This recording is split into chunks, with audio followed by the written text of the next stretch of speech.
Games rated E to M.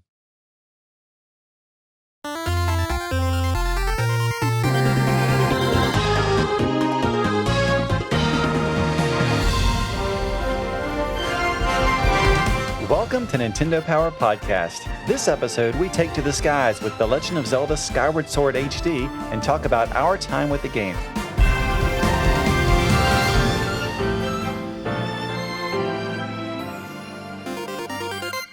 My name is Chris, and this episode I'm joined by Ethan from Nintendo Treehouse. Hi, Ethan. Hello. And Joe from the social media team at Nintendo of America. Hi, Joe. Hey, Chris. How's it going? Great. Glad to have you guys back, and I'm really excited to talk to you about our main topic this month, which is The Legend of Zelda Skyward Sword HD. And this game launches tomorrow on July 16th, so the wait is almost over. And we've all had a chance actually to spend some time with the game already, and I've been having a blast, and I can't wait to dig into all the new improvements that have been made to this version and hear your impressions. But first, Ethan, how would you just generally describe this particular Legend of Zelda adventure to people that might not have played the original version on Wii? Yeah, well, you bring up a good point.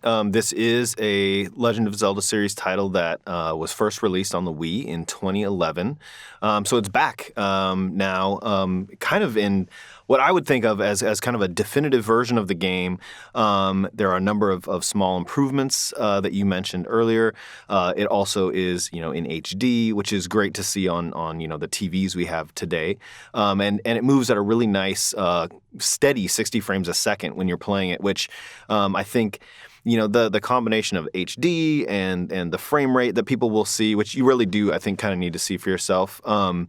And then you're playing the game with the motion control that it's well known for, if you are playing it that way, with Joy-Con controllers instead of the Wii Remote Plus and Nunchuck on the Wii version, which I think give you a bit more sophistication with your motion control. So those things all kind of taken together really blew me away as making this really definitive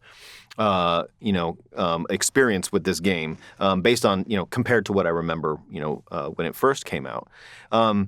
And it's also interesting, I think, we've had a lot of people who joined the Legend of Zelda fandom, family, whatever you want to call it, with the launch of Legend of Zelda Breath of the Wild in 2017, who may not have experienced this game. And so it also, from a story perspective, in my mind, is a really interesting follow-up to, if you're going to be playing this game for the first time, Legend of Zelda Skyward Sword HD, after Breath of the Wild. It's a great follow-up to that game from a story perspective because fans, of the game will know that this is the earliest part of the Legend of Zelda series story. We're getting a lot of kind of origin elements here. Link and Zelda are not the established, hero in green and, the Princess Zelda, but instead are childhood friends who grow up in this really interesting community, called Skyloft in the Sky. So setting and story-wise, I think it's a great dose of all the lore building and those really fun story elements that go on to become such established features in other Legend of Zelda series titles.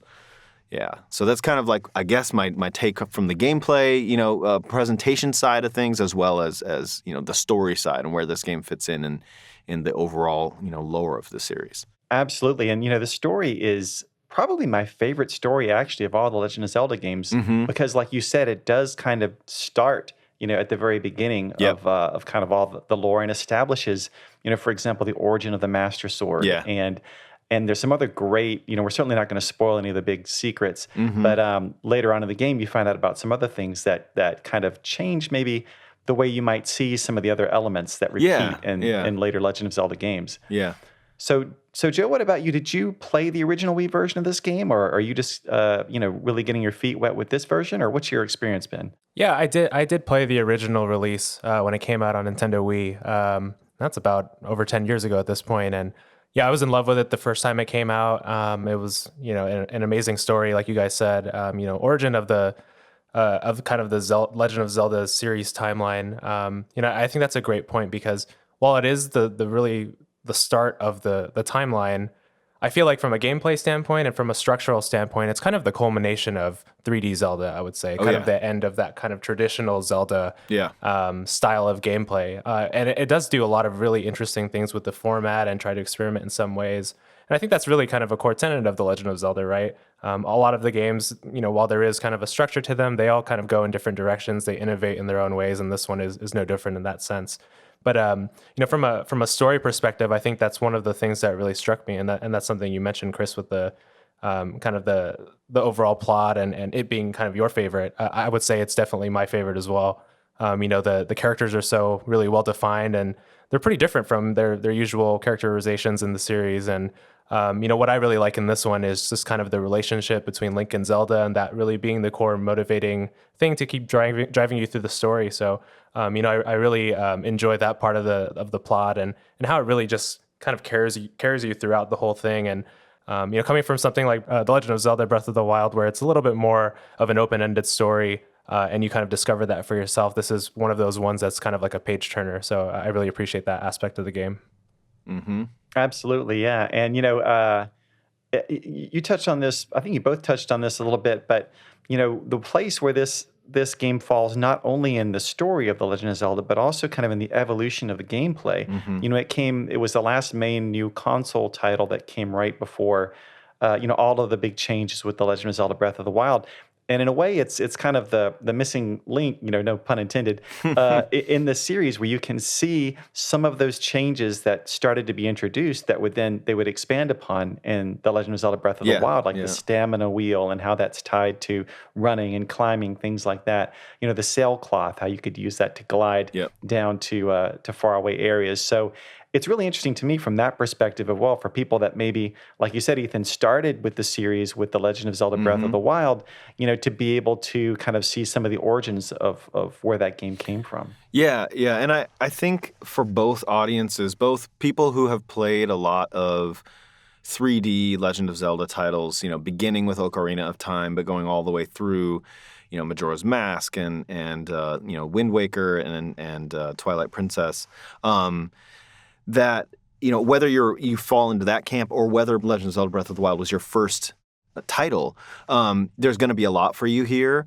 If you played and most people probably played The Legend of Zelda: Breath of the Wild most recently, and while, like Joe said, that game has wonderful kind of player-directed story moments. Like, you decide, where you're going to go and whether you're going to jump into the main story of the game or kind of have your own adventures. The fact that this game with Legend of Zelda Skyward Sword HD is a more of a directed story. I liked your term page turner, Joe. I think will be a great experience either, if you have not played that type of a Legend of Zelda game in a while, or if you've never played it, if Breath of the Wild was your first title, that it's going to be great to get into that type of a Zelda story. I also loved, Joe, the way you talked about from the gameplay perspective of this being a kind of culmination of the development team, the Legend of Zelda development team, and their tricks and everything that they've learned making previous 3D Legend of Zelda titles. And I think that one of the best examples of that is in the dungeons of this game. And that's another thing, if you played Legend of Zelda: Breath of the Wild and missed some of the dungeons you'd played in previous games, or if it was your first title and you definitely got a lot of different shrines and smaller doses of puzzle solving in there, I think people are really going to love the dungeons in The Legend of Zelda: Skyward Sword HD. There's so much creativity on display when it comes to that formula of exploring, a really cool themed environment, finding a new useful tool, then using that tool to navigate the dungeon that you're in, facing off against unique enemies you haven't seen before in the game, and then having an epic battle against some massive boss enemy at the end, and then getting some great updates to the story that's going to move the story forward. That formula will be really refreshing, I think, and a really fun return for people who have experienced that before in other Legend of Zelda series games. Or it'll be, I think, really revelatory if you haven't played a Legend of Zelda title like this before, I think it's going to blow you away. So, yeah, and even this game, there's a lot of, for its time when it first came out, there was a lot of experimental kind of structural changes that were done to the flow of dungeon and then going back to the overworld and then dungeon again, where this kind of blended that overworld a little bit more with the area before a dungeon. So there was a lot more lead up to the start of a dungeon, and just a lot of different ways to get into the dungeon that were a lot different for kind of the Zelda formula for the time. So it's been really nice to just kind of go back in and revisit that and see how they've really crafted those areas to really feel kind of thematic and holistic, and it's really super interesting to see. Yeah, I'd say there's a little bit of puzzle solving in the overworld this time too, where just navigating through the areas to get to the dungeon, you're finding certain routes and then kind of pushing logs down that will give you like a shortcut, later on to get to the further areas of the stage faster. So and finding ropes to swing across, tight ropes to cross. Yep. So yeah, I think in this game there is sometimes when you're on the overworld, it feels a little bit like you're in a dungeon, which is great for me because I think the puzzle solving is always some of the best parts of Zelda games. Yeah, I think it's a great point that like navigating the environments of The Legend of Zelda Skyward Sword HD is a kind of a puzzle in itself, and you're constantly looking for the visual cues. There's a bit of wall that I've learned I can grab onto and climb, or there's a rope that I know if I jump at, I'll be able to swing on that one, or once I have the the claw shots, there's I spotted a little target area over there that I know I can grab to. And keeping your eye out for those elements in the environment, and ways that will help you get to areas you haven't been able to access before is really fun, and it makes you as the player have to play the game really actively. I mean, it's really fun to just play through, but if you're someone who wants to get everything and explore every nook and cranny, it's really fun to look for all those elements in the environment that have been cleverly hidden sometimes by the developers, that'll lead you to all the treasure chests and everything you can find. Definitely. And we touched on this before, and Ethan, you kind of mentioned a couple of the improvements, but there's been a lot of tweaking and refining and features being added to this version of the game. And you mentioned the HD resolution. The game and its textures are now in HD, so you can play in 1080p in TV mode. And the game, having played the game on Wii way back when, it really stands out to me just how sharp and colorful this version of the game is. And then when you combine that with the 60 frames per second, like you mentioned, and it's just really smooth, the whole world just has this extra kind of fluidity and sharpness to it that I thought was really immersive. Yeah. Yeah, we had a trailer come out that people may have seen, that highlights some of these improvements that you mentioned, that go beyond just the upgrade to HD and the faster frame rate. But I think, especially for folks who played this game when it first released, they'll definitely notice these things. Of course, if this is your first time through, you just kind of get the benefit of all of these improvements and won't notice the differences much. But we've been really happy to see people's response to some of these improvements that we mentioned, like the character of Fi, who is, your kind of accompanying support character throughout the game, and she has all sorts of tips and advice for you. And I like to think of it that in the original version of the game, she was bubbling over with information that she just couldn't help telling you. So sometimes, in the original version of The Legend of Zelda Skyward Sword on the Wii, Fi just couldn't resist telling you things whether you wanted to hear them or not. And sometimes players, we've heard people say, hey, I just want to get on with my adventure. And in this, updated version of the game, she will basically have all that same information to tell you, but it's up to you much more how much you want to get out of Fi. So if you find yourself getting stuck, or if you want to know more information about a particular enemy, she's got that for you.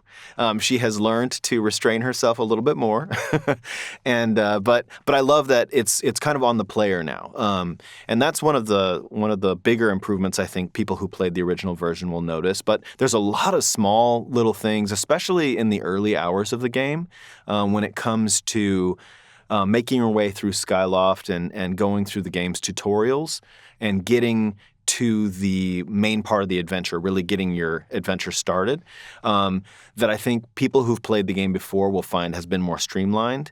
And I look forward to, there's too many to list here, really. And they're small little changes that taken together really streamline certain elements of the game from before. And I look forward to people kind of spotting all of those and calling them out once the game's been released. Yeah, Ethan, before we move on, I think we need to definitively settle. Is it Phi or Fee? It is Phi. It is Phi. Yeah. All right. There you go. Confirmed. Yeah. It's Phi. That's good for me to know because I've always said fee. So I'm glad I got the official correction Fee, Phi, there. Fo, Fum. Yeah. So yeah, you mentioned the help from Phi being optional. Also you can fast forward through dialogue now, which I read every word of dialogue, but it's great. I still use that constantly just so I can read quickly. And then streamlined item information, so you're not you're getting the explanation for new items that you pick up just once and not all the time. Skippable cutscenes, maybe in case you're dying in front of a boss a lot of times, Right. And you've already seen the cutscene. And then auto saving the game has now, in addition to being able to still have manual saves. And so all that taken together, it really does help the game just flow a lot snappier and, like you said, kind of at the pace that the player wants to set. Yeah, and that's one thing I'm noticing too, and as I'm playing it now, is just the beginning of the game moves so much faster. Yeah. There's just like the flow of it. I think it's all those little changes that they've made to the intro, but that added combined with, as you mentioned, the ability to just kind of fast forward through the text. It makes the flow of the game so much faster, and you can kind of just really flow through the opening hours without really thinking about it, and I think that's the best part. It gets you into the action a lot quicker. Yeah. So yeah, I would say I think taken in isolation, I think a lot of those smaller changes on their own, they may seem kind of small, but altogether it really feels like a much smoother experience, especially when you combine that with some of the technical enhancements. The game just feels really great to play. Yeah. I actually have a question for you guys. So what do you think, or what is your opinion, or do you remember what your first reaction to was the setting for this game? Because that's another thing we haven't really talked about that I think is really unique to this game, is that setting of, all of humanity basically lives in the sky on a series of floating islands. And what you learn as a player, and this isn't really a spoiler because it's so early in the game, but is that there are legends of a surface world that lies beneath this, really thick cloud cover beneath the islands that all the humans live on. But nobody's ever been there. No one in living memory has been down there. And I love that setup because that's really driven home to you when you're starting out in those first couple of hours. And then the game, of course, makes you go there. You have to go down to the surface. So I'm just curious, like, what do you guys think of the setting of the game, or do you remember what your reactions were, or whatever? How was it? You both played, I think, the original. So how was it returning to that?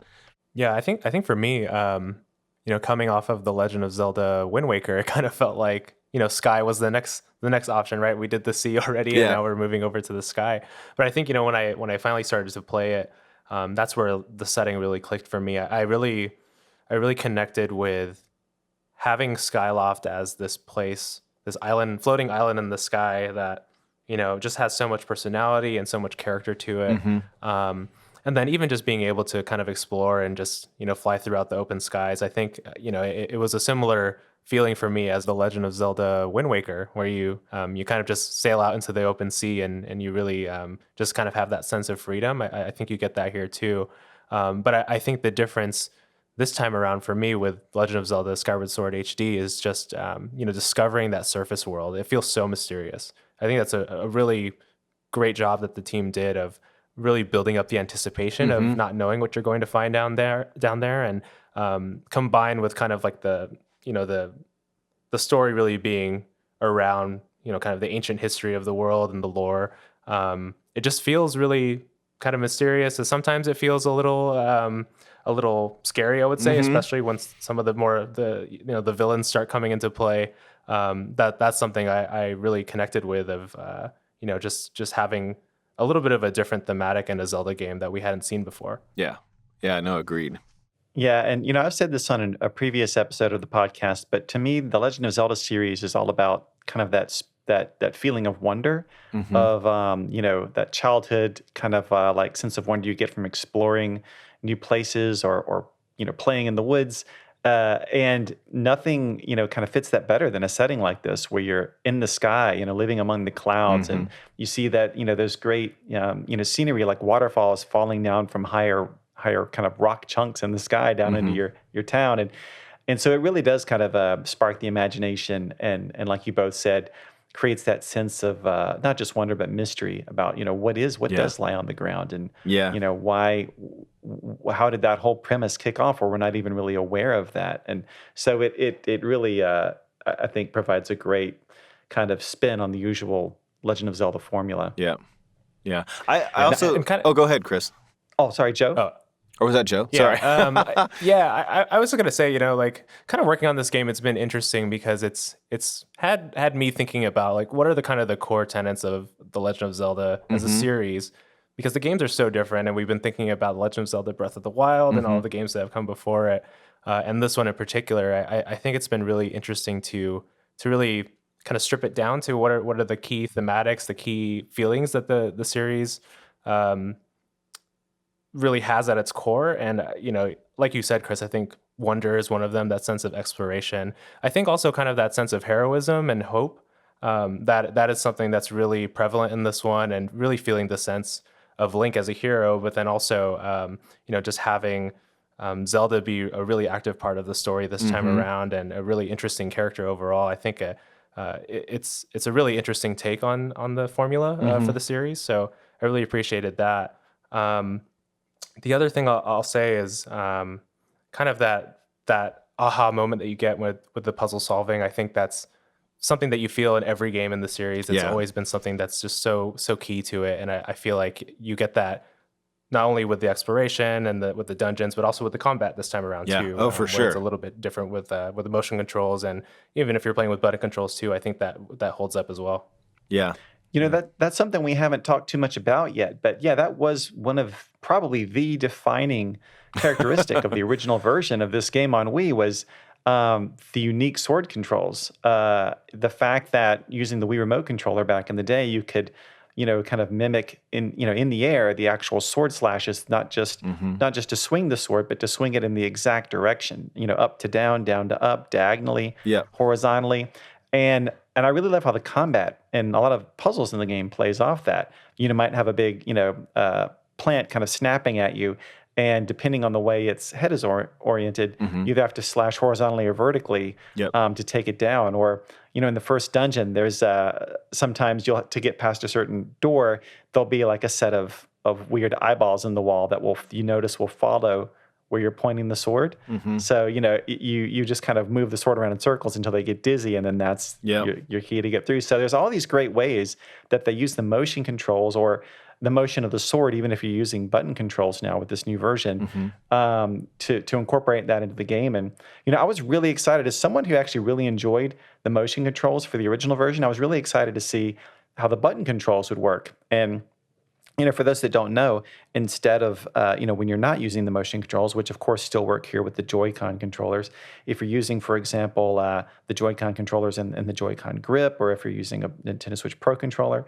then you're using the right stick to kind of Yep. mimic all those same directions with the sword, diagonal, horizontal, and that worked great. And I thought, I think since this is a new way to play the game, I just expected this is how I'm going to want to play Hmm. the full game. And for most of my time playing the game so far, that's how I've done it. But I finally did check out motion controls using the Joy-Con controllers.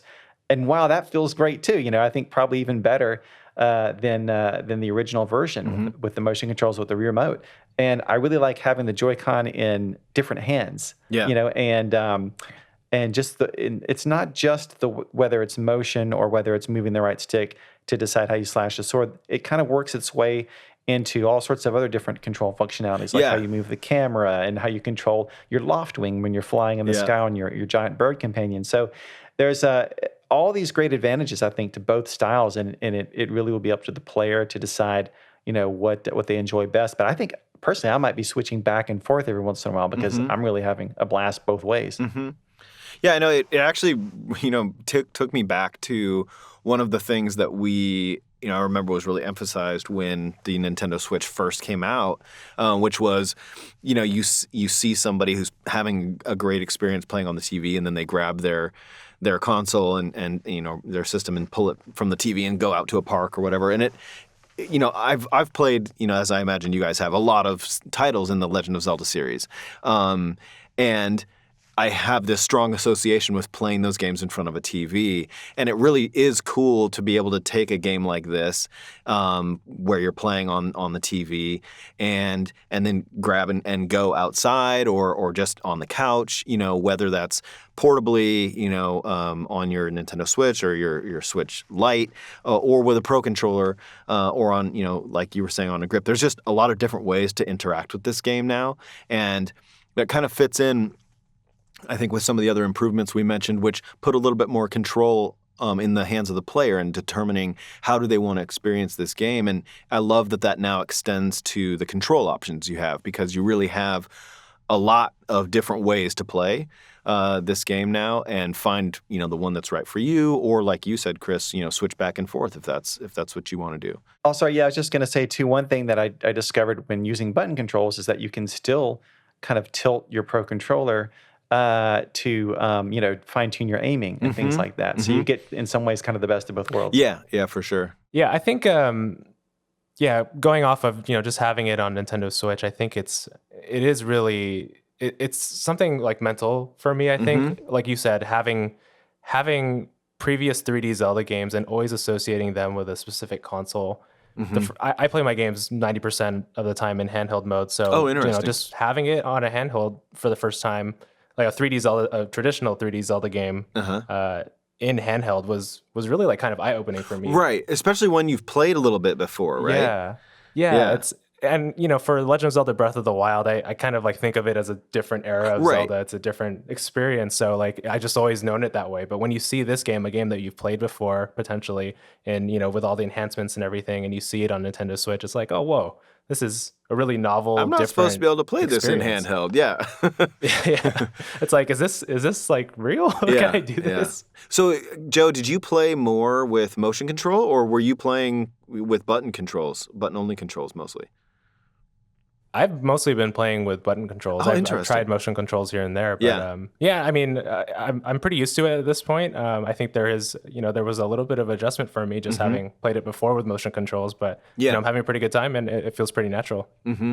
Yeah, I played mostly in motion controls because I really liked the way they felt, and I liked having the game on my TV on a bigger screen. But it's really cool to hear. This is the first time I'm kind of hearing the way because this game has been kind of we haven't released it to everybody yet, so it's interesting to hear how other people have played this. Kind of a small sample size we're dealing with, but yeah, for sure. And it's really interesting now. Just like we have. I'm not sure what the number count of Legend of Zelda games that we have on the system is, but it feels like now with this game, we have every type of Zelda game represented on the system now. Yeah. Like we have, through Nintendo Switch Online, we might have, a 2D game. And we have Legend of Zelda Link's Awakening, and then we have Legend of Zelda Breath of the Wild, and then now we finally have this game, which really feels like we're just encompassing all those different types, and it's such a nice wide breadth of games on the system. Yeah, it's a good point. Yeah, well,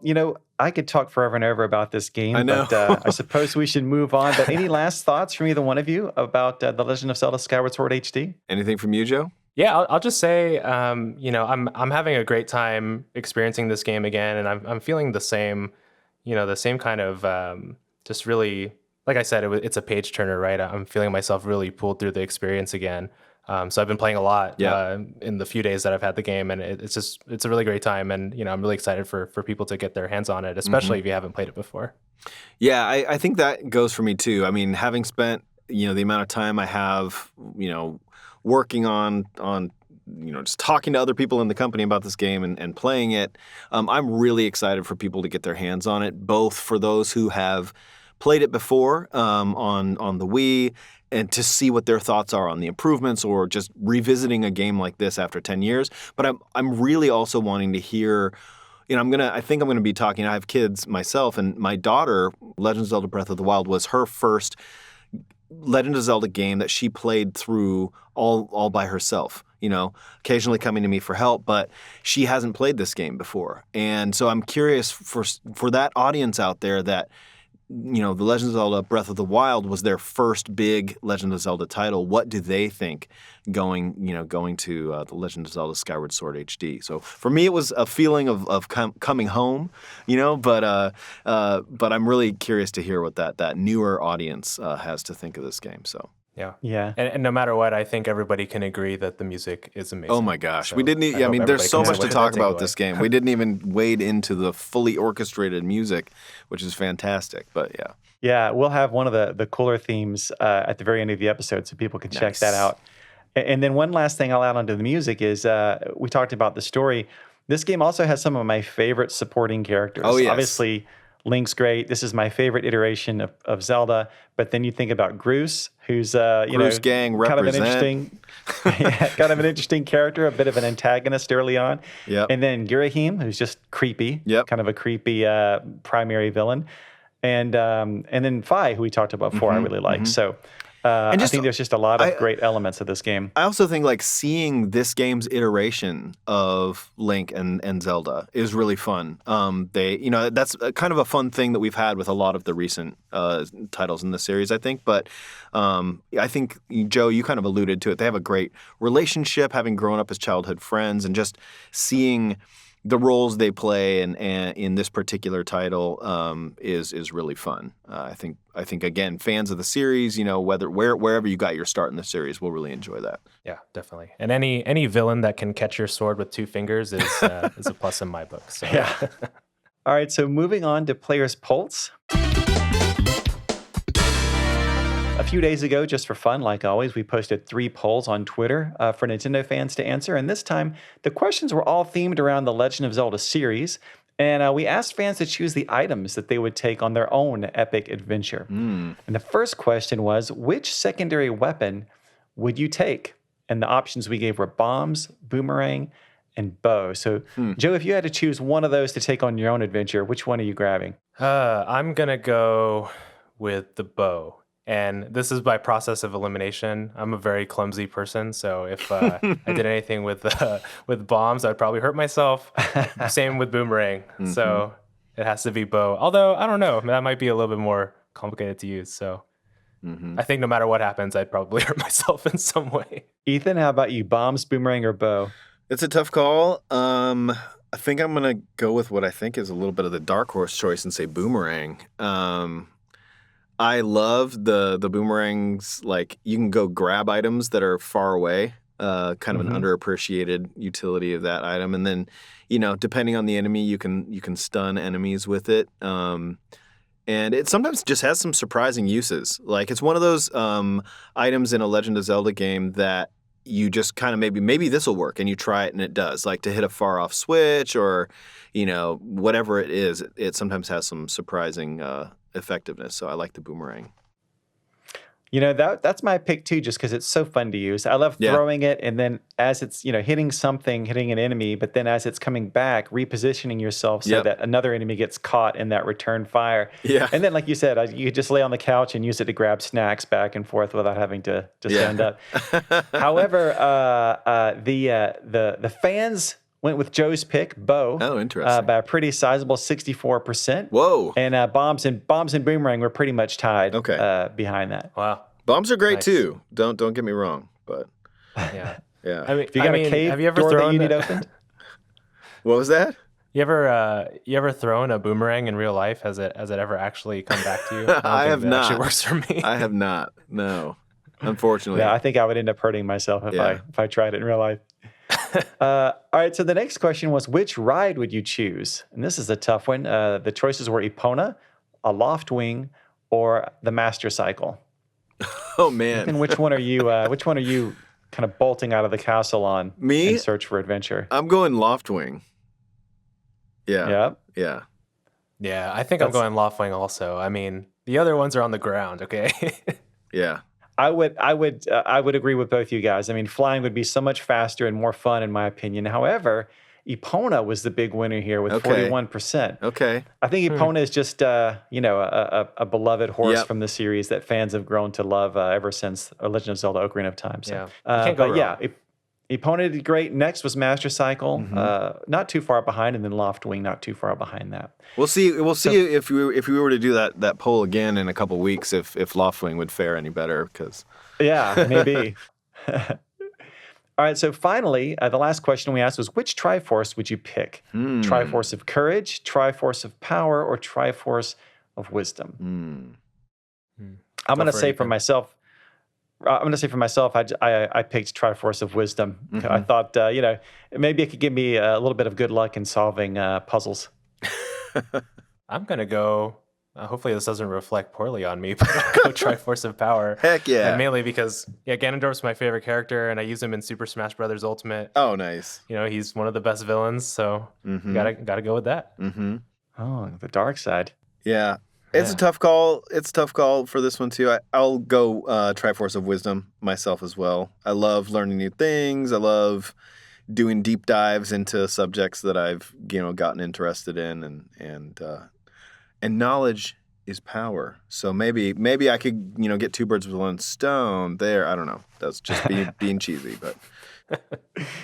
Well, you know what? This was the closest category. All three options got in the 30% range. Oh, wow. But eking out the win here was Triforce of Wisdom at 37%. You guys chose right. Well, when it comes to the Triforce, you really can't go wrong.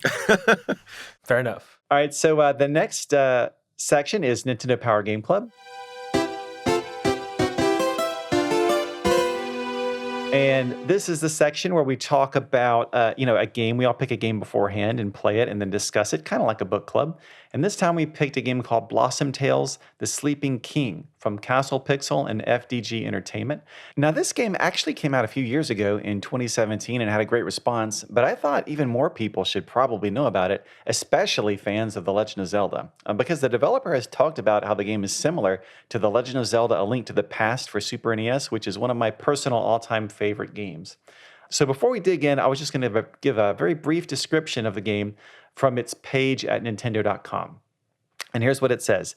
Explore a vast open game world in classic action-adventure fashion as Lily, Knight of the Rose. Slash your way through monster-infested dungeons to save the Kingdom of Blossom from eternal darkness. Collect unique weapons, spells, and items during your journey to take down powerful bosses and solve clever puzzles.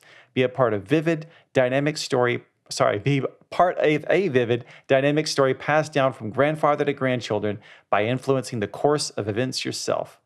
So, Joe, let's start with you. What was your first impression of this game? Yeah, this is a really cool game. Immediately reminded of Legend of Zelda: A Link to the Past, like you mentioned, and the core gameplay is very much inspired by that. But what I really appreciate about this one is kind of the overall kind of story framing. Is essentially someone else is telling the story to their grandkids. And that really allows for some really interesting things that are done with the narrative and kind of the structure of the game that you don't expect. So there are sometimes when you might enter an area, as this character is retelling the story, one of the kids might ask, what enemies were there, or what made something to make it a little bit more interesting, and then they're able to spice up the story, and you can actually choose which enemies were there in that specific scenario. So yeah. I really appreciate those kind of things that for games like Blossom Tales. What I always find really fascinating is the fine balance between kind of that core gameplay that's very much inspired by another franchise, but then also finding ways to kind of innovate on that and look for new areas to really change it up and surprise you. And I think this is a game that definitely does that. Mm-hmm. Definitely. Ethan, what were your first thoughts? Yeah, I have to agree that I like Joe said, I really like the frame story dynamic of this grandfather telling a story to his children. It made me remember things like A Princess Bride or something like that. And at key story moments, you'll see what's happening in the game, but you'll get some text overlaid on the screen of the grandpa reading the story to his grandchildren and them piping in. And I loved, Joe, the first time that happened to me too, where it was like, and then the hero arrived, at this village, and what was it that happened there, or and you as the player then get an option to say, from a couple choices, what happened next, and that's really cool, and that's something that wasn't present in, Legend of Zelda: A Link to the Past. But I also, as a big fan of that game, I loved seeing. There were a lot of really great homage elements, from the top-down perspective to the 16-bit style graphics. Even the sword play that you have as a character, some of the items you see, the fact that you're collecting pieces of heart. There are a lot of things that are there that are, I think, little bits of love directed at the Legend of Zelda series. But like you said, Joe, it's not. It goes far beyond that, I think, and really kind of takes that as a template and then runs off with it. So I loved, as a fan of RPG games, like, somebody who likes lots of story elements or likes to hear from NPCs and get information about where to go next. There's a lot of text in this game if you want to, engage with it. So I loved talking to the different town characters or the soldiers around the castle. And, at some point I talked to one character more than once. And I was shocked to see that you could talk to this character over and over again, and they would say different things each time, as opposed to, for those of us who have played games like this a long time, you're used to a character having one line of text that they will say from now until eternity, no matter how many times you talk to them. And they had done that. That was a cool thing that they had done, just little innovations like that. And the world seems very colorful, diverse. There's lots of neat areas to explore and really expansive. So once I got turned loose in the overworld and had control of my own, it was like, whoa, this place is huge. And it's very dense. Like, there's a lot to do on each screen, and a lot to interact with. So this is one I'm really looking forward to putting more time into. And I definitely will, because I'm, like you said, Chris, I'm a big fan of The Legend of Zelda: A Link to the Past and games like that. So. Yeah, definitely. And I'm right at the end of the game. I haven't quite beaten it yet. Oh, nice. But I've kind of, for whatever reason, I think another game must have come out that stole my attention away. I'd gotten really far in the game and was really enjoying it quite a while ago. And so I was looking at this as an opportunity to go back and kind of reconnect with it and try to finish it up. And I'm definitely going to do that after we record here. But you mentioned, I think you both mentioned kind of the how charming it is, the framing of the story with the grandfather telling the game as a story to his grandchildren, and one of the grandchildren, Lily, is actually the star of the game. Yep. That's who you play as, and that kind of charm and that kind of slight bit of humor carries through the rest of the game. Like you talked about talking to so many NPCs. There's some that are just silly and fun. There's this one guy who's doing research on zombies, and if you can bring him back, I think 20 zombie brains, then it gets you a piece of heart or something like that. And so there's all these great little side challenges. And whenever you're talking to people in towns, and there's several towns in the game, as you're going through snowy mountains, caves, forests, swamplands, the kind of usual adventuring places. But there's a lot of great visual variety, and with each area comes different little, side quests and challenges and people that you get to meet, towns you get to explore.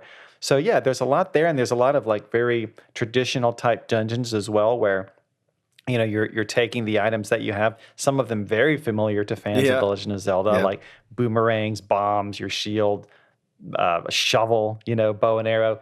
And but then a lot of stuff that is new too. And I liked, even with some of the more classic kind of items, the ability to, if you find the right people to do this and complete the right requirements, to kind of upgrade your weapons. Each weapon kind of has an upgraded version. So you can get like bombs plus or bow plus. And then going back out and having that extra little bit of advantage when you're in the dungeons and you're solving puzzles and fighting bosses and doing all that great stuff. But speaking of kind of more modern improvements as well, you have a very big overworld, but unlike maybe some of the earlier Legend of Zelda games, you have warp points. Yes, so they're pretty generous with those. You can skip around the world. Yeah, I loved that. Of course, the game, despite the kind of Super NES, slightly enhanced Super NES level of graphics, it's in widescreen. There's some nice rumble features. There's the game auto saves. There's a lot of so while you're getting that kind of nostalgic classic experience, you're getting a lot of those kind of modern quality of life improvements as well. Yeah, for sure. I also really loved the way it moved. I mean, it's really snappy. Like the character moves around the screen really quickly. So if you're somebody who's into the gameplay element, I think you'll really enjoy this. And I got the impression, and Chris, maybe you can confirm or deny this, but I got the impression that once you had more tools at your disposal, that you could, probably kind of just become a pretty swift enemy defeating machine. I was thinking. I didn't play Legend of Zelda: Link to the Past alongside it, but it felt like you were moving a little quicker than Link did in that game, and I just I think for people who like that more on the go kind of run and hack and slash kind of action will really appreciate this game, and I thought of that as kind of another more of an upgrade you're used to in modern games. You expect maybe a little more speed out of them, so I don't know how that develops as the game goes on, but I'm excited to find out. Yeah, I think there's just a great fluidity to the motion of the character. As you're kind of moving them all around the world in that top-down view with the control stick, it just feels really great and fluid and snappy. And I did just get an item playing last night that does give you a burst of speed, so you can kind of tack that on. And then, there are parts where you're just fighting hordes of enemies, like, when you're going through the mountains and the zombies are coming after you. And, I say zombies, they're like very cartoony and almost cute in a way, but you'll just throw that boomerang off, and then while it's cutting down like a whole row of zombies and then coming back and cutting down a whole other row, I'm turning around and kind of using my sword to slash enemies, maybe even throwing a bomb. And that sounds then, awesome. You kind of get that all going at once. Yeah, and you start to feel pretty cool. So there's a lot there that you can kind of build on and kind of get used to. And it can be challenging at points. So it helps to get those improved versions of the weapons and then really kind of figure out how to use them well. Yeah. One thing I noticed is the game's not afraid to throw a lot of enemies at you. And I actually found it pretty challenging, not just in the combat, but I found some of the puzzles to be really quite clever too. There was one in particular where you just had to memorize kind of these stones that you had to hit in a certain order. And I was surprised at how long it went. I really had my memory tested. I had a hard time just trying to memorize all of them. So, and also somebody was talking to me at the same time, so that might have hurt me. Yeah, it can be tricky. Oh, but one thing I was going to say too, I got a little lost for a while. I had put the game down for quite a while before I came back to it.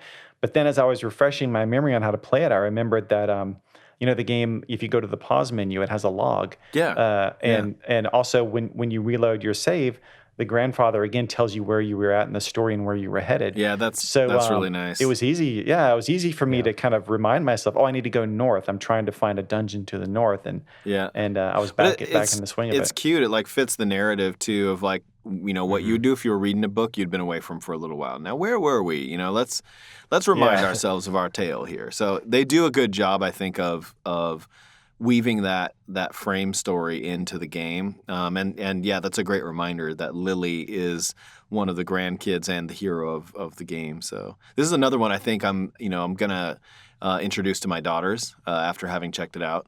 So I think they'll enjoy it. Yeah, I think so. Well, just to close things off, I do want to mention, in addition to the big overworld, and it's got 5 dungeons, and again, I've been playing this for quite a while off and on and getting a lot of fun out of it. And as of right now, it's only $14.99 in Nintendo eShop, and there's even a free demo. So I think anyone listening if you've liked the Legend of Zelda games in the past at all, do yourself a favor and get this free demo. And check definitely it out. check the demo out. Yeah, it's worth it for sure. Cool. Yeah. Next up, we have Warp Zone. And this is the quiz where we normally I would ask you guys questions relating to games that came out 10, 20, or 30 years ago. This time we're changing up the usual rules, and you're going to have to guess 3 spin-off games from the Legend of Zelda series. Curveball. Yep. Ooh. So you guys ready? All right. Okay. Cool. All right. So this game actually came out just 2 years ago in June of 2019. And the clues are, in this unique collaboration for Nintendo Switch, you choose to play as Link or Princess Zelda to explore a randomly generated overworld and dungeons while facing baddies like Lynels and Hyrulean soldiers and battling them to the beat. Any guesses? Let's say it at the Go, same Ethan. time, Joe. You got it? I think Cadence it's of got a Hyrule. long name. Yeah. I'll just shorten it to Cadence of Hyrule, and then I'll turn it over to Yeah. you to say the full official name. It is Cadence of Hyrule, Crypt of the Necrodancer, featuring The Legend of Zelda. Very well done. Yeah, Thank Nintendo you. collaborated with a Brace mouthful. Yourself Games on that one. Yeah, no, that's It's a great game. I was so happy, and I kind of disbelieving, like, what? Like when I found out that we were Yeah. going to get to do that. Yeah, it was such a cool take on the Legend of Zelda series. So, Yeah. I still listen to it regularly. So yeah. it's great, great work music, to be honest. Mm-hmm. Yep. All right, so this game came out almost 7 years ago in September of 2014. Okay. And the clues are this action-packed Wii U adventure came to Nintendo 3DS and Nintendo Switch as well, bringing with it the largest assortment of playable characters that had ever been seen in a Legend of Zelda game, which came in handy when facing armies of enemies. Any guesses? You go. I You go, guess I Joe. could take it. This is the first Hyrule Warriors. That's right. Is that- Absolutely developed is it- by Koei Tecmo. Is it The Legend of Zelda Hyrule Warriors? Is that? I think it's just Hyrule I think It's just Warriors. Hyrule Warriors. Yeah. Okay, cool. We don't get The Legend of Zelda on there this time. Yeah, Okay. later yeah. versions of the game came to Nintendo 3DS as Hyrule Warriors Legends, yep. and to Nintendo Switch as Hyrule Warriors Definitive Edition. It's always good And then, for of me to have course- these reviews of our like official titles, where the colons are, where the hyphens are. Yeah. Yeah. Yeah. There's quite a bit of Skyward Sword content in that Yeah. game. So That's a good point. it's a great Yeah. one. And then, of course, the sequel, Hyrule Warriors Age of Calamity, came out also for Nintendo Switch. And the first wave of DLC for that game just came out last month. So, cool series. Now, this last one is almost 14 years ago. This is November of 2007. Whoa. And the clues are this unique spin off game combined the Wii Remote and Nunchuck controllers with the Wii Zapper. Oh, boy. And traded the series' traditional puzzle solving for quick reflexes and sharpshooting in areas taken from The Legend of Zelda Twilight Princess, with action that was more reminiscent of Duck Hunt than The Legend of Zelda. Any guesses? Link's crossbow training. I know it. Yeah, I didn't know if the I just Legend had of to shout it Zelda's out. in there. Yep, just Link's crossbow training. This game Nice. actually was bundled with the Wii Zapper. Right. And that was pretty fun. I should bust that one Yeah. out again. I remember I had a lot of fun with that one. Yeah. No, it is really fun, actually. Yeah. All right. So as usual, we have an audio bonus question. So I'm going to play a sound. I'm going to play it twice. So please, boy. if you know the answer, hold it. And let's give people 2 times to guess it. And I'm going to play the sound right now. And again. All right. Any guesses? So, what kind of answer are you looking for here? So Yeah. if you can just guess, game. just tell me in general what that sound is from. And also if you, as a secondary kind of challenge, the exact game it's from. Ah. Oh, well, it's the item sound, but I don't know which Legend of Zelda game it's from. I'm guessing. Go ahead, Ethan. I associate that with discovering a secret in the original Legend of Zelda for the NES. sorry, yeah. No, I mean, That's but exactly right. but you've used it like there. It's been used so much throughout the series that I could see times when it would be used when you found an item or like a hidden item or something like that.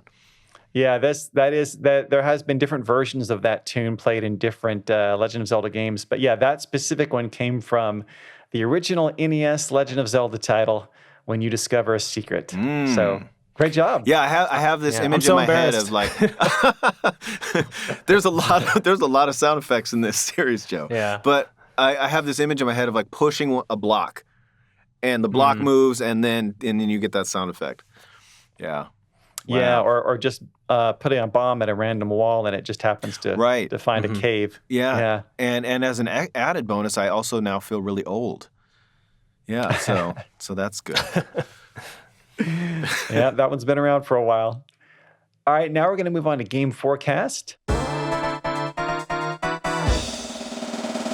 You know, this is where we always take a quick look at some of the Nintendo Switch games that were either released very recently or are coming soon. I'm just going to run through the list here. On July 8th, we have Boomerang X from Devolver Digital and Songs for a Hero Definitive Edition from Dumativa. Okay. And then on July 9th, we have Monster Hunter Stories 2 Wings of Ruin from Capcom. Yeah, I'm excited On July about that one. 13th. Yeah. On July 13th, Curved Space from Maximum Games. And on July 16th, of course, The Legend of Zelda Skyward Sword HD from Nintendo. On July 20th, we have Chris Tales from Modus Games and Dreams Uncorporated.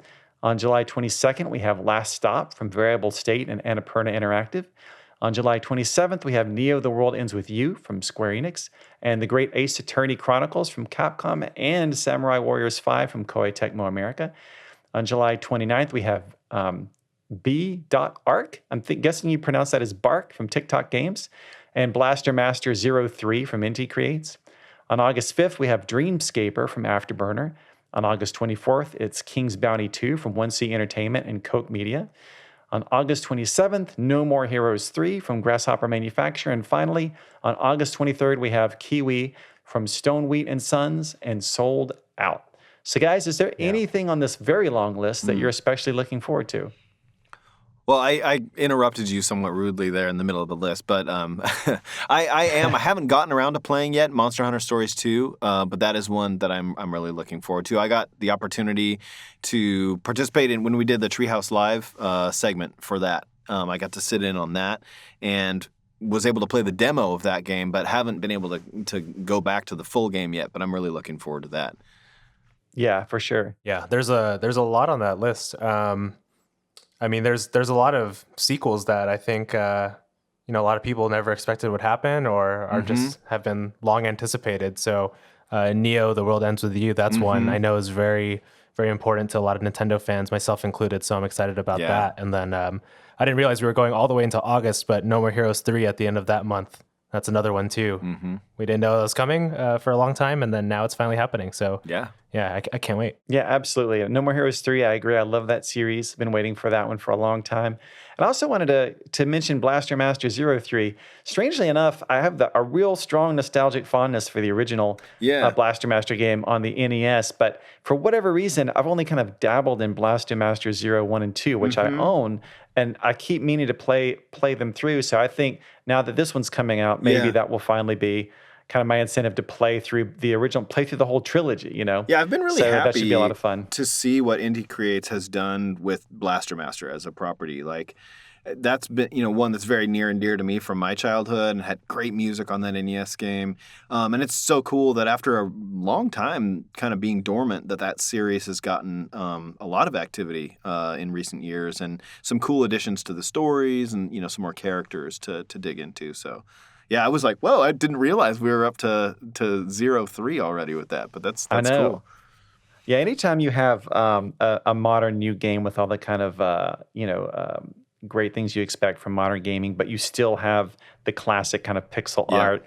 And something I've always loved about this series since the NES is, it has kind of that gameplay similar to Metroid where it's, this big interconnected world. But in this one, you control this tiny little guy who pilots this vehicle around, and the vehicle is what really gets the abilities and is able to traverse kind of the maze-like world. But then there are parts where as the little character you pop out and have to exit the vehicle and go into caves and explore on your own. And I always like that dual kind of gameplay. So I really don't know why I haven't spent more time with the first two games already, but the third one coming out reminds me that I need to get on that right away. Backlogs are problems that we all share, Chris. There's no shame in that. Yeah. It's a good problem to have. Too many good games. That's right. Yeah. All right, well, Ethan and Joe, thanks again so much for coming on the show. It's been a blast. Yeah, it's been super fun to be back, and I'm really excited for, just to see what people have to say about Legend of Zelda Skyward Sword HD when that comes out. And I can't believe we're finally almost here. It's fantastic. Absolutely. Yeah, same here.